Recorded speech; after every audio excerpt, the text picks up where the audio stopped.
Case है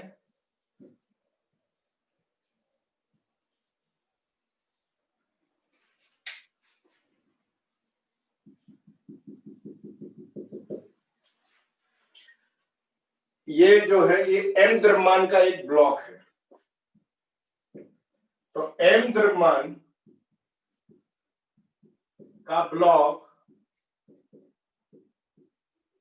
घर्षण वाली सतह पर रखा है। ठीक है, m द्रव्यमान का ब्लॉक घर्षण वाली सतह पर रखा हुआ है। अब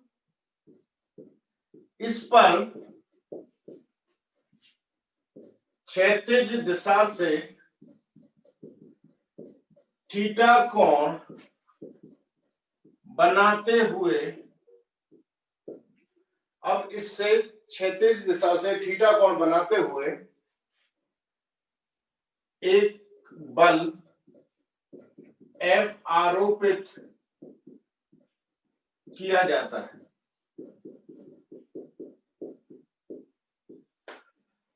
ठीक है, यदि सतह का घर्षण गुणांक म्यू है, यदि सतह का घर्षण गुणांक म्यू है, तब ज्ञात करें नंबर 1 आरोपित बल का मान जिससे ब्लॉक गति कर सके। नंबर 2 न्यूनतम बल का मान।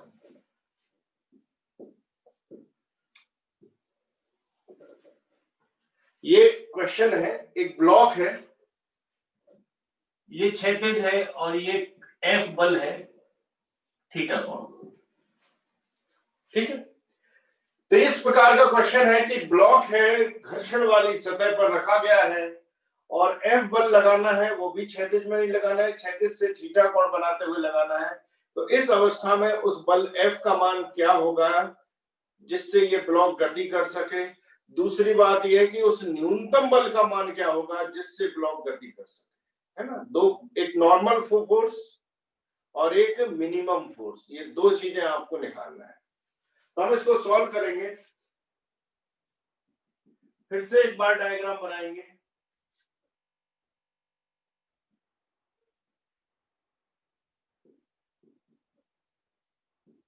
ओके, अब हमें क्या करना है, इस ब्लॉक के सारे बलों को देखना है और इस डायग्राम में उनको शो भी करना है। तो देखें, ये अगर F है तो इस दिशा में बल F cos थीटा लगेगा और इस दिशा में बल F sin थीटा लगेगा। ये बल F है तो क्षैतिज में cos थीटा हो जाएगा और लंबवत दिशा में sin थीटा होगा, क्योंकि थीटा के अनुदिश जो बल है वो cos थीटा होगा और दूसरा वाला क्या हो जाएगा, sin। अभिलंब प्रतिक्रिया N ऊपर लगेगी, अभिलंब प्रतिक्रिया N ऊपर लगेगा और वेट W बराबर mg नीचे, वेट नीचे लगेगा, अभिलंब प्रतिक्रिया ऊपर लगेगी और घर्षण बल इधर लगेगा। ठीक है ना, इसके अलावा तो और कोई बल लगेगा नहीं। F के दो घटक किए, F cos theta, F sin theta, अभिलंब प्रतिक्रिया और mg। अब हमें पता है कि अगर घर्षण बल निकालना है तो क्वेश्चन में अभिलंब प्रतिक्रिया पहले निकालना, वही करने के लिए हम अभिलंब प्रतिक्रिया बल N, तो ऊर्ध्वाधर बलों को संतुलित करें। अभिलंब प्रतिक्रिया बल L है तो अभिलंब प्रतिक्रिया निकालने के लिए ऊर्ध्वाधर बलों को संतुलित करें। कर लेंगे हम N plus F sin theta बराबर आप लिखोगे mg। n plus F sine theta बराबर mg। तो ये आपका संतुलित हो गया। ऊर्ध्वाधर बलों को संतुलित करें, मतलब ऊर्ध्वाधर बल मतलब नेट फोर्स कितना होना चाहिए? 0। नेट फोर्स 0 होगा, इसका मतलब इन दोनों का योग इसके बराबर होगा, तभी नेट फोर्स 0 होगा ऊर्ध्वाधर में। तो n बराबर हो जाएगा mg minus F sine theta. Equation, ये हमारा पहला समीकरण बन गया जिससे हमने ऊर्ध्वाधर बलों को संतुलित किया। अब हम क्षैतिज बलों को संतुलित करेंगे।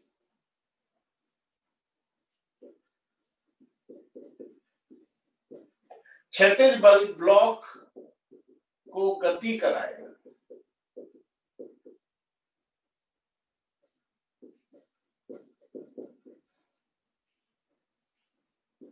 ठीक है, जो क्षैतिज बल होगा ना, ये ब्लॉक को गति कराएगा। कब गति कराएगा? और मिनिमम कम से कम तो एफ कोस थीटा और एफ एस, ये दोनों विपरीत दिशा में, एफ कोस थीटा और एफ एस। तो जो नेट फोर्स होगा जो गति कराएगा वो होगा F cos theta minus F S. ये नेट फोर्स होगा जो गति कराएगा। F cos theta minus F S, अगर एफ कॉस थीटा ज्यादा हुआ तो ये गति करेगा, लेकिन अगर हम वो स्थिति देखेंगे ठीक गति हो जाए तो उस समय में क्या होगा? ये गति हो जाएगी यदि एफ कॉस थीटा बराबर एफ एस। अगर एफ कॉस थीटा स्थैतिक घर्षण बल या सीमांत घर्षण बल के बराबर होगा तो ये ठीक गति करने के लिए तैयार होगा और गति कर जाएगा। ये वो अवस्था है जब ये गति करेगा। तो हम लिख रहे हैं कि एफ कॉस थीटा अगर एफ एस के बराबर हो जाए, कम से कम बराबर हो जाए, तो ये गति की अवस्था में आ जाएगा। फिर हम लिखेंगे F cos theta, F S को हम लिख सकते हैं mu into N. Mu S लिखना जरूरी नहीं है, एफ एस को लिखेंगे हम म्यू इंटू एन। तो म्यू इंटू एन, और एन क्या है हमारे पास? M G minus F sine theta, ये है एन। हमें एफ निकालना है तो इसको थोड़ा सा अरेंज करेंगे। F cos theta mu M G minus mu F sine theta, इसको यहां शिफ्ट करें और एफ कॉमन ले लें तो आप लिखोगे cos theta plus mu sine theta बराबर म्यू एम जी, या एफ बराबर mu M G upon cos theta plus mu sine theta. ये हमारा आंसर हुआ। पहला आंसर है कि आरोपित बल का मान ज्ञात करो जिससे ब्लॉक गति कर सके। तो हमने आरोपित बल को, घर्षण बल अगर कैंसिल कर देगा आरोपित बल एफ कॉस थीटा, तो ये गति कर देगा। तो गति करने की मिनिमम अवस्था ये है, और उस स्थिति में हमने फिर एफ एस को रखा और सॉल्व किया तो mu M G upon cos theta plus mu sine theta, ये हमारा फॉर्मूला ड्राइव हुआ। ये वो बल है जिससे ये गति करेगा। लेकिन क्वेश्चन कह रहा है कि हमें न्यूनतम बल चाहिए। तो ऐसी स्थिति हम एक बार और पहले देख चुके हैं कि इस प्रकार का समीकरण बना था, और एफ मिनिमम करने के लिए नीचे वाली वैल्यू को हमने क्या किया था? मैक्सिमम किया था। अब आप ध्यान करें ट्रिग्नोमेट्रिक में कैसे हमने ये वाले डिनोमिनेटर को मैक्सिमम किया था। आपको याद होगा dy अपॉन d थीटा बराबर 0 करके हमने थीटा निकाला था वहां पर। तो ऐसे यहाँ पर भी करने जाएंगे हम, इसको हम क्या करेंगे? मैक्सिमम करेंगे, फिर उससे थीटा आएगा, थीटा को यहाँ वापस रखेंगे तो एफ मिनिमम आ जाएगा। सामान्य बल है। अब हमें चाहिए मिनिमम फोर्स। तो आंसर 2 निकालने जा रहे हैं हम। एफ न्यूनतम होगा, एफ का मान न्यूनतम होगा यदि cos थीटा बराबर cos theta plus mu sine theta, ये जो है y बराबर, ये क्या होगा? अधिकतम।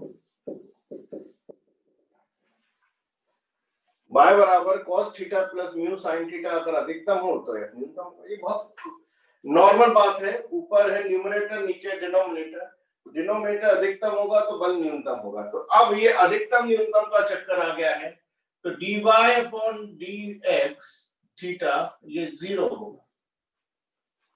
dy अपॉन डी थीटा क्या होगा 0। तो डिफरेंशिएट करेंगे हम, जब हम इसको डिफरेंशिएट करेंगे तो कॉस थीटा को लिखेंगे साइन थीटा, कॉस थीटा को हम लिखेंगे क्या साइन थीटा डिफरेंशिएशन में, माइनस साइन थीटा सॉरी, और प्लस म्यू साइन थीटा को लिखेंगे कॉस थीटा, और ये सब क्या होगा 0। कॉस थीटा का डिफरेंशिएशन माइनस साइन थीटा, और साइन थीटा का डिफरेंशिएशन कॉस थीटा, और ये म्यू जो नियतांक है वो बाहर है। इसको इधर ले जाएं तो म्यू कॉस थीटा बराबर साइन थीटा, या sine theta upon cos theta बराबर म्यू, या tan theta equals to mu, या theta equals to tan inverse mu. ये भी एक आंसर है जो आपसे अक्सर पूछा जाता है कि न्यूनतम बल लगे इस अवस्था में वो कोण क्या होना चाहिए। तो वो कोण फिक्स है, आप डायरेक्ट यूज करेंगे in future.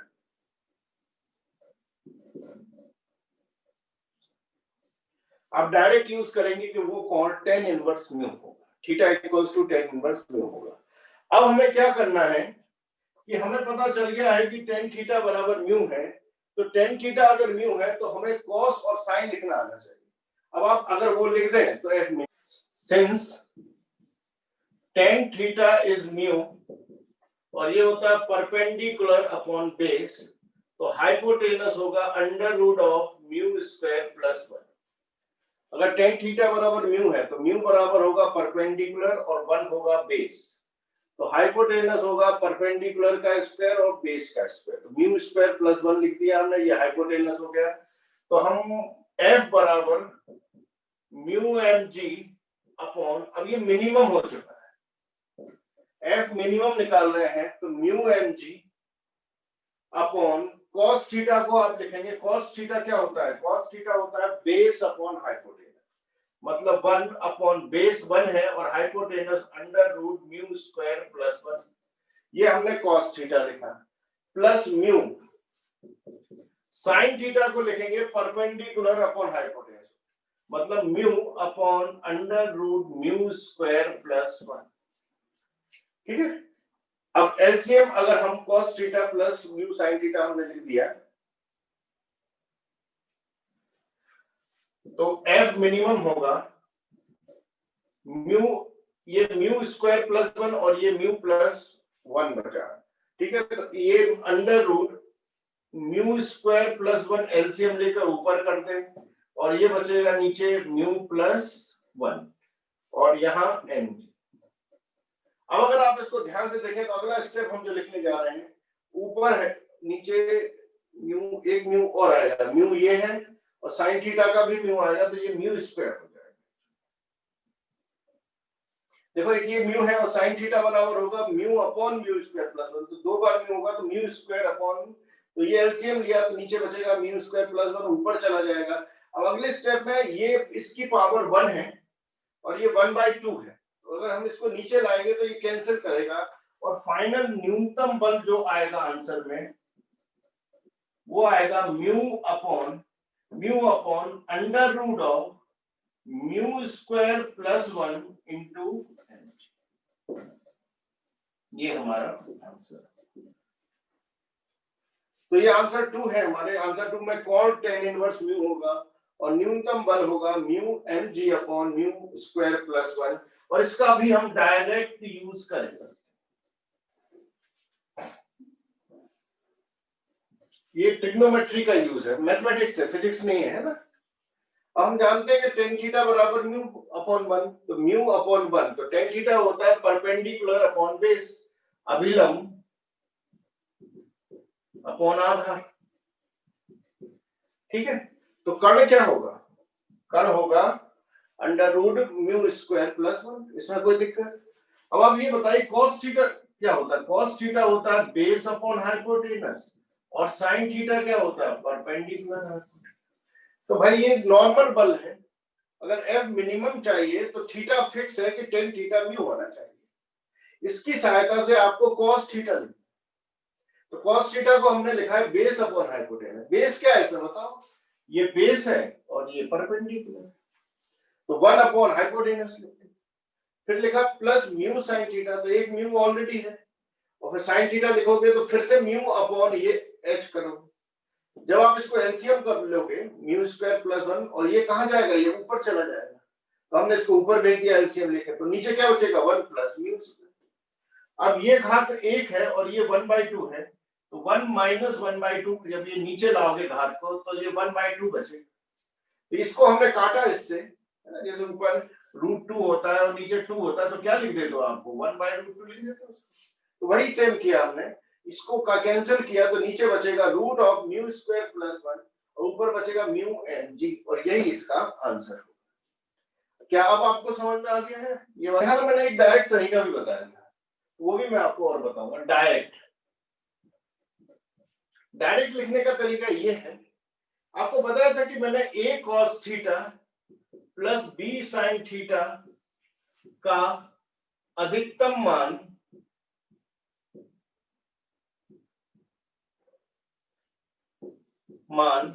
Under root a square plus b square होता है। ठीक, वैसे इसको ड्राइव भी वैसे ही करना है। a cos theta plus b sin theta का अधिकतम मान under root a square plus b square, और न्यूनतम मान आपको पता है, न्यूनतम मान minus under root a square plus b square होता है। ओके, ये मैक्सिमम मिनिमम वैल्यू होती है, ये भी डिफरेंशिएशन से आता है, ये फैक्ट है, डायरेक्ट ये फैक्ट है। इस फैक्ट का हम कैसे यूज कर सकते हैं? हमारे पास है cos theta plus mu sin theta. अगर हम इससे देखें तो a बराबर है 1 और b बराबर है म्यू, होगा कि नहीं? a बराबर है 1 और b बराबर है म्यू, तो अधिकतम मान क्या होगा?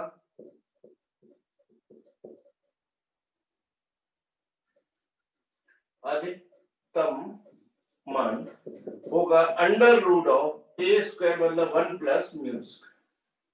तो इस फंक्शन का अधिकतम मान होगा under root 1 plus mu square. तो न्यूनतम बल क्या होगा? न्यूनतम बल तभी होगा, ये F न्यूनतम तभी होगा जब इसका मान अधिकतम हो, और इसका मान अधिकतम क्या है? Under root 1 plus mu square. तो हम इसको हटा के लिखेंगे mu M G upon under root 1 plus mu square. ये आपने एक स्टेप में आंसर लिख दिया। तो इस प्रॉपर्टी का यूज करके भी आप न्यूनतम बल को लिख सकते हैं। चलिए अगला टाइप आपको दिखेगा। अभी तक हमने समतल वाले क्वेश्चन करे हैं, ध्यान से देखा आपने, कार चल रही है समतल, ब्लॉक रखा है समतल। तो ये समतल वाले क्वेश्चंस हमने देख लिए कि अगर समतल पे कोई चीज चले और घर्षण बल लग जाए तो क्या होता है। ओके, एक न्यूमेरिकल देता हूं मैं आपको, और ये टाइप क्वेश्चन नहीं है, एक न्यूमेरिकल, अच्छा न्यूमेरिकल है, टेक्निकल न्यूमेरिकल है। इससे पहले आपको करके रखना पड़ेगा कि इस कैसे करते हैं। देखिए, एक ट्रक है पर 0.2 किलोग्राम का एक द्रव्यमान रखा है, सतह का घर्षण गुणांक 0.2 है, सतह का घर्षण गुणांक 0.2 है, तथा सतह की लंबाई 20 मीटर, तथा सतह की लंबाई क्या है? 20 मीटर है। यदि ट्रक,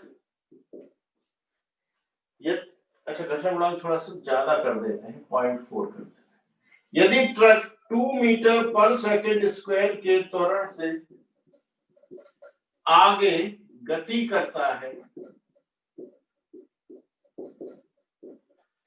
यदि ट्रक आगे की ओर 2 मीटर पर सेकंड के स्क्वायर के त्वरण से गति करता है, तो ब्लॉक कितने समय पश्चात ट्रक से नीचे गिर जाएगा? ठीक है ना, ब्लॉक यहां रखा हुआ है, इसका द्रव्यमान है 0.2 kg, ये जो लंबाई है ये है 20 मीटर की,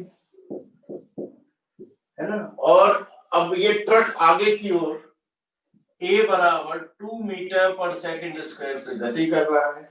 तो आपको बताना है कि ये पीछे की ओर खिसकेगा कि नहीं खिसकेगा, ये सब चेक करना है, ठीक है ना। और ये कितने समय में क्या है, नीचे गिर जाए, ये भी बताना है। क्या गिरेगा नहीं गिरेगा, क्या होगा, ये सब बताना। ओके, एक ट्रक की सतह पर 0.2 kg का ब्लॉक रखा है।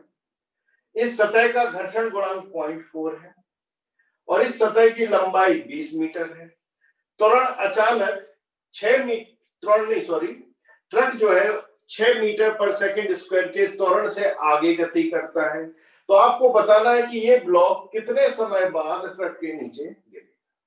चलिए मैं ही इसको सॉल्व कर देता हूं। ये है ब्लॉक, द्रव्यमान है 0.2 kg, ठीक है। इसकी लंबाई है s बराबर 20 मीटर और घर्षण गुणांक म्यू दिया है 0.4। अब जैसे ही ट्रक आगे की ओर जाएगा, इसके पीछे एक बल लगेगा स्यूडो फोर्स, और जो लगेगा m, ठीक है। जब ये स्यूडो फोर्स लगेगा तो स्यूडो फोर्स के कारण ये पीछे की ओर गति करेगा, तो स्यूडो फोर्स से ये पीछे गति करेगा, बदले में घर्षण बल यहां आ जाएगा F, घर्षण बल F की, क्योंकि गतिक घर्षण बल हो जाएगा, या इसको FS लिख लें, कोई भी हो, लेकिन ये गति करने लगेगा अगर MA और ज्यादा होगा F के, या FS लिख लें तो भी। ओके, तो ये कौन सा बल है, छदम बल, स्यूडो फोर्स। इसका कॉन्सेप्ट यही है कि यदि निकाय आगे की ओर जाएगा, निकाय आगे की ओर जब त्वरित होने लगता है तब वो नॉन इनर्शियल फ्रेम में आ जाता है। ये ट्रक 6 मीटर पर सेकंड स्क्वायर से आगे बढ़ रहा है, तो इसका मतलब है ब्लॉक नॉन इनर्शियल फ्रेम में। आप जानते हैं कि नॉन इनर्शियल फ्रेम में एक स्यूडो या छदम बल पीछे की ओर कार्य करेगा और वो स्यूडो फोर्स MA के बराबर होगा। अब इसी स्यूडो फोर्स के कारण ये अचानक पीछे की ओर चलेगा, लेकिन इस केस में सतह घर्षणहीन नहीं है, सतह में घर्षण भी है, तो घर्षण जो है वो गति के विपरीत दिशा में काम करेगा। तो FS लिख लें या FK लिख लें, जब अंतर नहीं दिया हो तो दोनों बराबर मान के चलते हैं, इस तरीके से लगेगा। और ये फिर एक नए त्वरण A' से गति करेगा। तो द्रव्यमान ब्लॉक में उत्पन्न त्वरण A' होगा, है ना। और कैसे होगा, ऐसे होगा कि FP माइनस FS बराबर MA', ये समीकरण लग जाएगा। भाई गति तो तभी होगा जब ये अधिक हो और ये वाला हिस्सा कम, स्यूडो फोर्स अधिक हो और ये घर्षण बल कम हो, तो वही तो गति होगी, और गति होगी तो ये त्वरण होगा। फिर हमें ये चेक करना चाहिए क्या ऐसा है कि स्यूडो फोर्स और घर्षण बल कम है। अगर ऐसा नहीं है तो फिर ये गति ही नहीं कर पाए, ठीक है ना। तो ये चेक करने के लिए हम स्यूडो फोर्स निकालते हैं। स्यूडो फोर्स जो होगा इसका द्रव्यमान और ट्रक का त्वरण, तो द्रव्यमान है 0.2 और ट्रक का त्वरण है 6, तो ये हो गया 1.2 न्यूटन। अब जरा FS देखें जो कि होगा म्यू mg, घर्षण बल होता है म्यू mg, म्यू है 0.4, मास है 0.2 into g 10, तो ये कितना हो जाएगा, ये हो जाएगा 0.8 न्यूटन, ठीक है ना। 0.2 into 10 होता है 2, 2 into 0.4 0.8 न्यूटन। इसका मतलब है कि FP ग्रेटर देन FS, अतः ब्लॉक गति करेगा। ये प्रूफ हो गया कि FP ज्यादा है 1.2 और FS कम है 0.8, इसका मतलब है ये ब्लॉक आराम से गति करेगा। अगर ये बराबर हो जाता तो गति नहीं होती, और अगर ये कम हो जाता है FP तो भी गति नहीं होती। तो पहले ये चेक करना है कि गति हो भी रही है कि नहीं, इसको पीछे की ओर धक्का जो मिल रहा है वो ज्यादा है कि नहीं घर्षण बल से, तभी तो ये गति कर पाएगा। और ये चेक हो गया कि गति हो रही है, अतः अब हम लगाएंगे समीकरण FP माइनस FS बराबर MA'। एफपी है हमारे पास 1.2, एफएस है 0.8, एम है 0 और 8s निकाल लिया, जो जिस त्वरण से ये पीछे हटेगा वो 8s होगा। 0.4 अपॉन 0.2 मतलब ये आया आपका 2 मीटर पर सेकंड। तो ब्लॉक 2 मीटर पर सेकंड स्क्वायर के त्वरण से पीछे की ओर हटेगा। अब हम लगाएंगे काइनेमेटिक्स कि 20 मीटर की दूरी तय करने में लगा समय। तो ये कैसे निकालेंगे? तो S बराबर UT plus half AT। Kinematics का यूज कर लिया, 20 मीटर की दूरी तय करना है, त्वरण दिया है, हम इसको a' लिखना चाहें तो a' का स्क्वायर, अच्छा UT 0 होगा। क्यों होगा? क्योंकि प्रारंभिक वेग 0 है, तो U 0 है, U है ना, ये U है, प्रारंभिक वेग 0 है। और इसको लिखोगे तो T बराबर क्या होगा? तो T बराबर होगा 2s अपॉन 8s का अंडर रूट, मतलब अंडर रूट 2 इंटू 20 और 8s है 2, तो 2 से 2 कैंसिल, तो टाइम जो होगा √20 सेकेंड। आप चाहो तो √20 को लिख सकते हो, √20 होगा, आप 4 इंटू 5 कर रहे हैं, तो 4 इंटू 5 करेंगे तो 4 का बाहर 2 और 5 का होता है 2.2, तो T बराबर हो जाएगा लगभग 4.4 सेकेंड। ये इसका आंसर।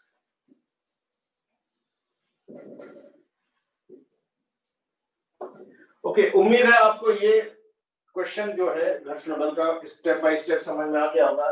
ये हमारा स्टेप 1 था। इस स्टेप में हमने देखा कि इस ब्लॉक पर कौन कौन से बल लग रहे हैं। पहला बल है स्यूडो फोर्स, क्योंकि ये नॉन इनर्शियल फ्रेम का क्वेश्चन है, बस यही इसकी खासियत है। आपको ये समझना था कि ट्रक आगे जाएगा तो पीछे धक्का लगेगा ब्लॉक पर, और वो धक्का होगा F बराबर m। अब F बराबर ma को काउंटर करने के लिए घर्षण बल विपरीत दिशा में लगेगा, तो वो भी सेट करना था। अब ये चेक करना कि ये गति कर पाएगा कि नहीं, तो FP निकाल लिया आपने, FS निकाल लिया आपने, और चेक कर लिया कि FP ज्यादा है क्या। अगर FP ज्यादा है तो गति होगा, ये स्टेप 1 हो गया, और ये हमारा स्टेप 2 था, है ना। स्टेप 2 था, अब ये गति कर रहा है तो हम लिख सकते हैं कि FP माइनस FS बराबर इसका मास इंटू नया त्वरण A। ये इसका क्या है? त्वरण लिख दिया हमने। बहुत आसान है ये लिखना भाई, अब तो हमें पता चल गया कि FP ज्यादा है तो गति करेगा, अगर ये आगे गति करेगा तो ये समीकरण लिख दिया, इसमें वैल्यू रखी जिससे 8s आ गया। ये हमें ब्लॉक का त्वरण मिल गया। अब ब्लॉक का त्वरण मिल गया तो काइनेमेटिक्स लगा सकते हैं, S बराबर UT प्लस हाफ AT। इससे ये 20 मीटर पीछे खिसकता जाएगा और अंत में ये गिर जाएगा, नीचे गिर जाएगा, तो 20 मीटर दूरी तक चलने में इसको समय लगेगा √2s अपॉन 8s। इनको हमने रखा है तो 2 से 2 कैंसिल हुआ, √20 सेकंड इसका आंसर है, मतलब लगभग 4.4 सेकंड इसका आंसर है। इससे एक अगले टाइप पर जाएंगे। हमने समतल सतह के क्वेश्चन देखे थे, अभी टाइप देखे थे घर्षण बल समतल सतह पर कैसे कैसे क्वेश्चन आते हैं। चेन का क्वेश्चन था, अभी ट्रक का क्वेश्चन देखा, ब्लॉक को रख के देखा, तो ये सारे के सारे क्वेश्चन में हमने समतल सतह ही रखी है। अब हम सतह को नत समतल करने जा रहे हैं, और इस टाइप के क्वेश्चन में घर्षण बल अगर दिया हो सतह का तो कैसे डील करते हैं ये हमें देखना है। ओके, ये एक नत समतल है, और इस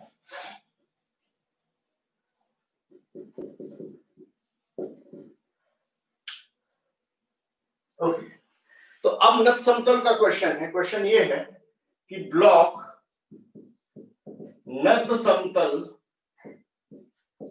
के शिखर से फिसलना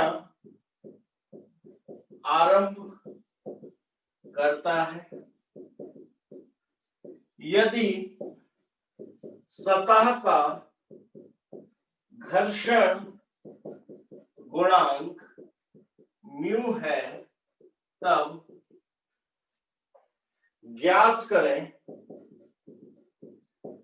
नंबर 1, तो आपको ज्ञात करना है नंबर 1 घर्षण बल,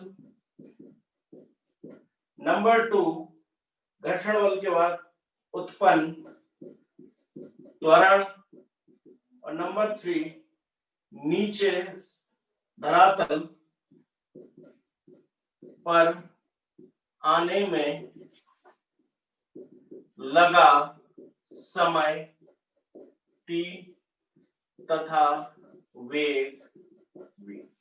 ओके, इस इतने क्वेश्चन इस केस में मिल सकते हैं कि अगर घर्षण युक्त सतह है तो फिर घर्षण बल, त्वरण और समय और वेग क्या होगा।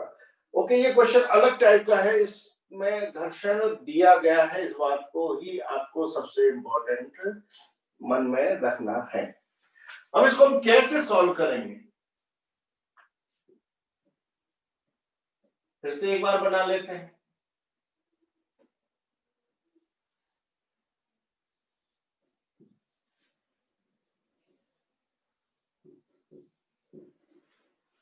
ओके, जरा देखें कितने बल लग रहे हैं। नॉर्मली mg नीचे, ये थीटा, तो ये mg cos थीटा होगा, ये वाला होगा mg sin थीटा। ये तो m के कारण, द्रव्यमान के कारण बल लगते हैं, ये सबको आता है। घर्षण के कारण बल जो लगेगा वो पीछे की ओर लगेगा, ऐसा, ये होगा घर्षण बल। अभिलंब प्रतिक्रिया n ऊपर। बहुत सामान्य बात है, आपने घर्षण बल को भी दिखा दिया और अभिलंब प्रतिक्रिया, क्योंकि घर्षण बल में अभिलंब प्रतिक्रिया का बहुत इंपॉर्टेंट रोल होता है। तो इस केस में अगर आप देखें तो n बराबर क्या होगा, n बराबर होगा mg cos थीटा। n बराबर क्या होगा, mg cos थीटा। ओके, अब अगर ये नीचे की ओर गति कर रहा है a त्वरण से, तो a त्वरण से गति होगी तो ये वाला मान अधिक होगा और ये वाला मान कम होगा कि नहीं। तो n बराबर mg cos थीटा, तो आंसर 1 लिख सकते हैं हम। घर्षण बल बराबर होता है म्यू इंटू n, मतलब म्यू इंटू mg cos। इस केस में घर्षण बल होगा म्यू इंटू n और n बराबर है mg cos थीटा, तो म्यू mg cos थीटा। अब ये निकाय नीचे की ओर a त्वरण से आता है, कितना त्वरण से आ रहा है, त्वरण a है, किसमें, ब्लॉक में उत्पन्न त्वरण a है। तो त्वरण तभी आ सकता है जब नीचे वाला बल जो है mg sin थीटा, इसको नीचे जो खींच रहा है वो घर्षण बल से ज्यादा हो। तो हम लिखेंगे mg sin थीटा जो बल है ये घर्षण बल से ज्यादा है। अब चूंकि गति होने लगी तो हम इसको fk लिख दें तो अच्छा है ना। fs fk हम एक ही मान के चलते हैं, ज्यादा अंतर नहीं होता है, इसलिए हम उसको लिख देते हैं बराबर mg sin theta minus fs या fk लिख सकते हो गति करते समय, और ये बराबर होगा mg। ऐसे आपको समीकरण लिखना है। नीचे की ओर गति है तो परिणामी बल जो इस पर होगा वो होगा mg minus theta minus fs की जगह fk, क्योंकि ये अब गति कर रहा है, और ये बराबर ma। a बराबर a को निकालने के लिए अब आपको fk को यही लिखना है, म्यू mg cos थीटा बराबर ma। ये समीकरण लिख दिया बल का। m कॉमन लेके कैंसिल कर दें, m को क्या करें आप, कॉमन लेके कैंसिल कर दें, तो त्वरण a का फॉर्मूला आ गया है। जब ब्लॉक नीचे की ओर फिसलता है तो ब्लॉक नीचे की ओर आ रहा है, तो नीचे की ओर जो त्वरण का फॉर्मूला आया है वो आया है sine theta minus mu cos theta into g.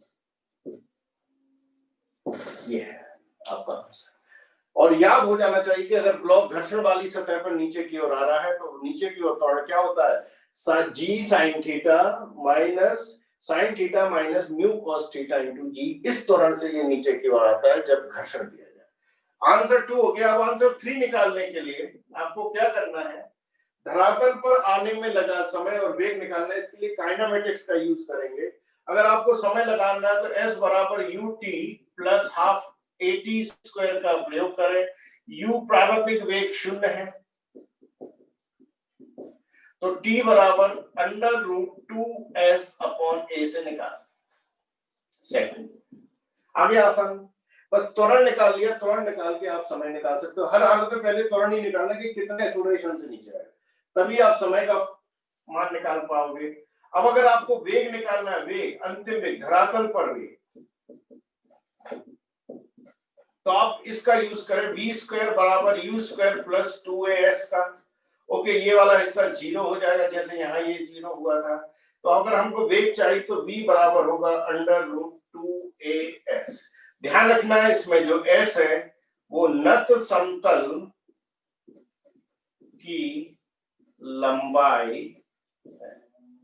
ये जो लंबाई दिख रही है ना आपको नट समतल की, ये लंबाई जो है इसे हम एस बोलते हैं, है ना। कभी कभी ऊंचाई दे देते हैं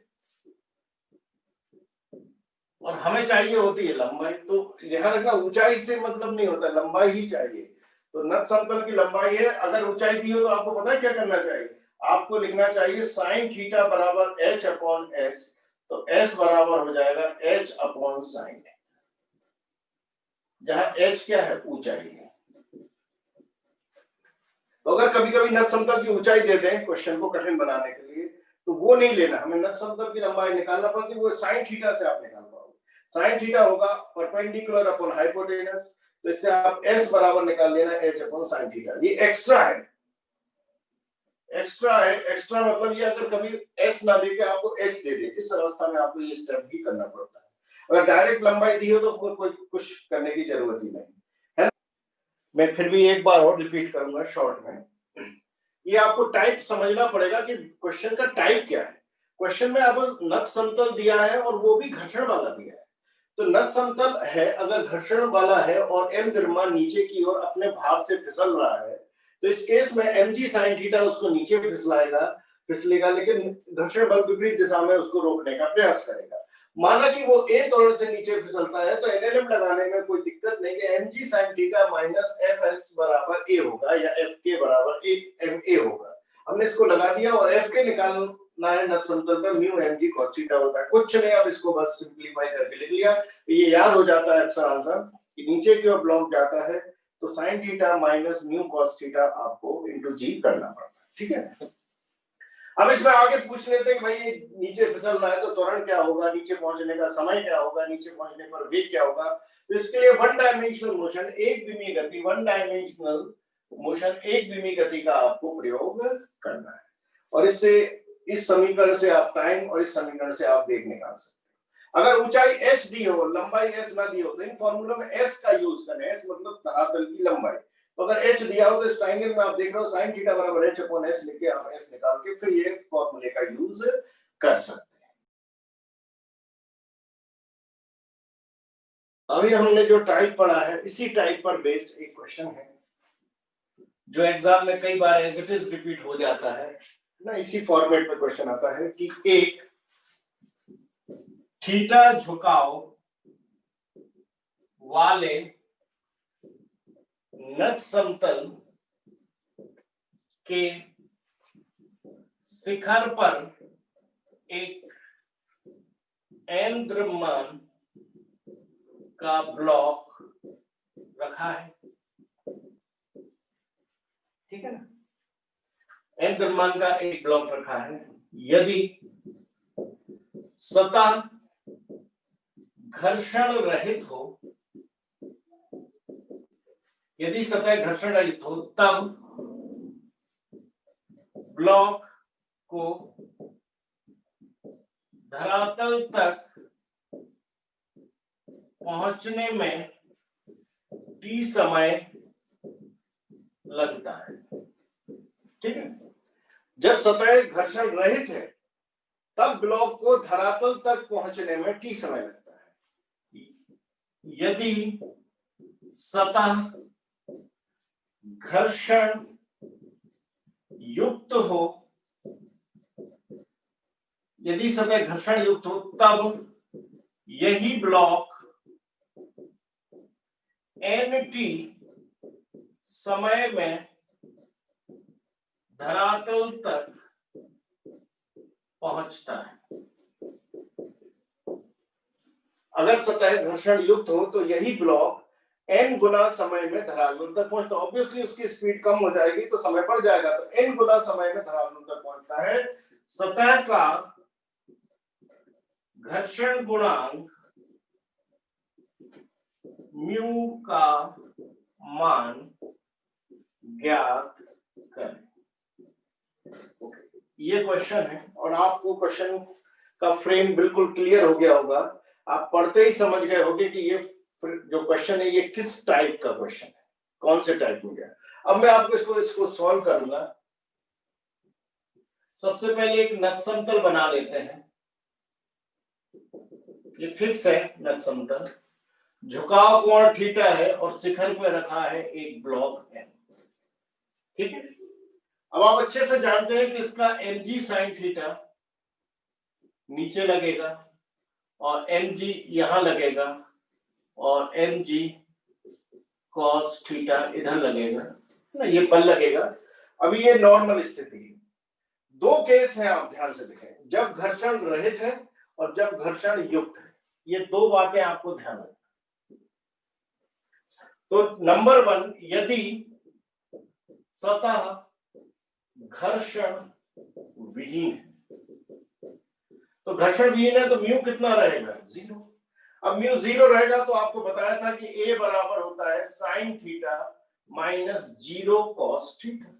वैसे सिंपली भी देख सकते हो, अगर ये घर्षण रहते हैं तो g sin थीटा से नीचे आएगी और वही प्रूफ हो रहा है। तो a जो आएगा त्वरण a1 त्वरण होगा वो केवल होगा g इंटू g, तो ये होगा g sin थीटा। इसमें किसी को दिक्कत?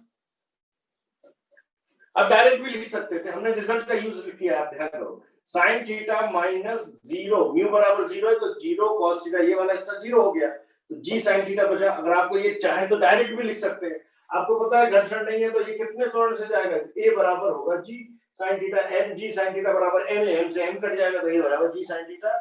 जब ये घर्षण नहीं होता है तो g sin थीटा से वस्तु नीचे की ओर त्वरित होती है। अब यदि सतह घर्षण युक्त है तब एक जो होगा त्वरण नीचे a2 मान लिया, नीचे की ओर a2। अब आपको डायरेक्ट लिखना है इसको sin theta minus mu cos theta into g होगा। अच्छा, अब हम ये नहीं प्रूफ करेंगे ये कहां से आया, ये भी हमने टाइप में निकाल चुके हैं कि जब कोई वस्तु नीचे की ओर घर्षण युक्त सतह पर जाएगी तो घर्षण और पीछे लगेगा और त्वरण होगा a बराबर sin theta minus mu cos theta into g का गुणा करना जरूरी है, त्वरण में ध्यान रखना। ओके, तो ये a2 आ गया हमारा। अब क्वेश्चन आगे कह रहा है कि जब ये घर्षण रहित थी तो t समय में नीचे आई और जब घर्षण युक्त थी तो nt समय में नीचे आई। इसका मतलब है ये यहां से यहां तक ये s दूरी तय की, इसने जो ये s दूरी तय की, ये पहली बार में t समय में तय की और दूसरी बार में nt से समय में तय की, लेकिन दूरी तो वही रही। ओके, तो हम इसके लिए लिखेंगे आगे कि दोनों स्थितियों में ब्लॉक ने समान दूरी s तय की है। मतलब पहली स्थिति में भी s1 है और दूसरी स्थिति का s2, ये दोनों बराबर है। दोनों स्थितियों में एक ही दूरी तय की है उसने। ओके, तो s1 लिखेंगे हाफ a1 t स्क्वायर और s2 को लिखोगे हाफ a2, यहां लिखना है nt स्क्वायर, क्योंकि ये वाली स्थिति है घर्षण रहित वाला केस और ये है घर्षण युक्त वाला केस। अब ये शर्त समझ गए, ये शर्त है एक्चुअली कि दोनों स्थितियों में समतल की दूरी तो वही है, तो दूरी तो सेम तय की, घर्षण युक्त रहित हो या घर्षण युक्त हो। त्वरण अलग अलग है, समय अलग अलग है। ये t समय है तो ये उसका n गुना है, तो nt का स्क्वायर किया। अब हम 1/2 से 1/2 कैंसिल करें, a1 को लिखें g sin theta into T square और a2 को लिखेंगे sin theta minus mu cos theta into n square T square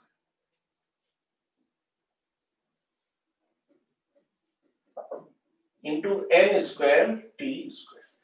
अब हमें इस समीकरण को सॉल्व करना है और म्यू की वैल्यू निकालना है, तो सॉल्व करते हैं। चलिए देखें, ये होगा sin theta n square T square और म्यू को इधर ही रखें और इसको लिखें आप, अच्छा sin थीटा g भी है, इसका g कहां गया, g आगे लिख देते हैं। अब देखें g से g भी चला गया, तो sin थीटा टी स्क्वायर बराबर sin theta n square T square minus mu cos theta n square T square, ये बचेगा। अब इसको यहां शिफ्ट करो और इसको यहां शिफ्ट करते हैं तो mu cos theta n square T square बराबर sin थीटा कॉमन लिया टी स्क्वायर कॉमन लिया तो अंदर बचेगा n स्क्वायर माइनस, इसको जब हम यहां लाएंगे तो sin थीटा कॉमन लेंगे टी स्क्वायर कॉमन लेंगे और ये बचेगा n स्क्वायर माइनस 1। अब देखें तो टी स्क्वायर से टी स्क्वायर भी चला गया और म्यू बराबर बचा sin theta upon cos theta जिसे हम लिखेंगे tan थीटा और यही आएगा n square minus 1 upon n square. एक स्टेप और लिख सकते हैं म्यू बराबर tan थीटा n स्क्वायर का डिवाइड करें तो 1 माइनस 1 अपॉन n स्क्वायर। या ये इसका इस तरीके से आप ये क्वेश्चन को सॉल्व कर सकते हैं। तो इन फ्यूचर आप इसको याद रखें, ऐसा क्वेश्चन आए तो ये आपको याद होना चाहिए कि इस क्वेश्चन में एक बार जो सतह है घर्षणहीन है, दूसरी बार में सतह घर्षण युक्त है। तो म्यू जो होगा, म्यू निकालने के लिए आपको tan थीटा बराबर 1 माइनस 1 अपॉन n स्क्वायर होगा, जहां n समय का गुना है ना, n t था। इस तरीके से आप ये क्वेश्चन कर सकते हैं। मेरे ख्याल से ये टाइप पर बेस्ड जो क्वेश्चन मैंने आपको कराया है ये अच्छे से आपको समझ में आ गया होगा। अब मेरे पास ये न्यूमेरिकल है कि 45 डिग्री झुकाव वाले नत समतल के शिखर पर m द्रव्यमान का ब्लॉक रखा है, सतह घर्षण रहित है तब ब्लॉक धरातल तक पहुंचने में t समय लेता है और सतह घर्षण युक्त है तब यह 2t समय लेता है। तो धरातल तक पहुंचने में तो सतह का घर्षण गुणांक ज्ञात करें। अब आप इसका पूरा केस जानते हैं, अब आपको कुछ प्रूफ करने की जरूरत नहीं है। हमें पता है कि इस केस में म्यू बराबर होता है tan theta 1 minus 1 by n square. ये हमारे लिए ट्रिक फॉर्मूला है ऐसे केस का और इसका यूज करेंगे। अब इस क्वेश्चन में क्लियर थीटा 45 डिग्री दिया है और तुलना करने पर n बराबर 2 दिया है, तो म्यू हो जाएगा tan 45 1 माइनस 1 अपॉन 2 का स्क्वायर। tan 45 की वैल्यू 1 होती है और ये हो जाएगा 4, तो 4 माइनस 1/4 मतलब म्यू की वैल्यू हो जाएगी 3/, और ये इसका सही आंसर है। तो 3/4 इस केस में म्यू होगा।